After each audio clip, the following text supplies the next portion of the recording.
நான் விரும்புறத கொடுக்க யாருமே இல்ல, எனக்குன்னு கொடுக்க யார்தான் இருக்கிறார் என்று யோசிக்கும் ஆத்மாவே, இன்று கர்த்தர் உங்களுக்கு சொல்லுவது நீதிமொழிகள் 10:24. நீதிமான் விரும்புகிற காரியம் அவனுக்கு கொடுக்கப்படும். ராஜா எஸ்தரிடம், ராஜாத்தியே, உனக்கு என்ன வேண்டும்? ராஜ்யத்தில் பாதி வேண்டுமானாலும் தருகிறேன் என்று திரும்ப திரும்ப சொன்னார்.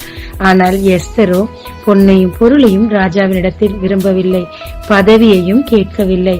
அதைவிட இஸ்ரவேல் ஜனங்களின் ஜீவனை கேட்டார். தேவனோ அதை அப்படியே அவளுக்கு ராஜா மூலம் கொடுத்தார். அதை மட்டுமா கொடுத்தார்? சத்துருக்களின் உயிரையும் கொடுத்தார். அவர்கள் ஆஸ்தியை கொடுத்தார். அவள் கேளாத ஐஸ்வர்யத்தை கொடுத்தார். அவளுக்கு உயர் பதவி கொடுத்தார். உதவியாயிருந்த முர்தகாய்க்கும் உயர் பதவி கொடுத்தார். அவ்வளவு ஏன், இதுவரை யார் பேச்சும் கேட்காத ராஜா, கோலை நீட்டிக் கொண்டிருந்த ராஜா, ஆமான் பேச்சை மட்டும் கேட்டுக்கொண்டிருந்த ராஜா எஸ்தரின் பேச்சை முழுமையாய் கேட்டு ஆட்சி செய்யவும் ஆரம்பித்தார். சாலமோனிடமும் தேவனே கேட்டார், உனக்கு என்ன வேண்டும் என்று. சாலமோன் எதையும் கேட்கவில்லை, மக்களை ஆள ஞானம் கேட்டார். தேவனுக்கு அது மிகவும் பிரியமாயிருந்தபடியினால் கேளாத ஐஸ்வர்யம், கனம், மகிமை எல்லாவற்றையும் கூட்டிக் கொடுத்தார். பீலேயாமும் நீதிமான் தான். அவர் விரும்பியது கிடைத்ததா? இல்லை. அவர் விரும்பியது பணம். அது நிமித்தமாக இஸ்ரவேலரை சபிக்க துணிந்தார்.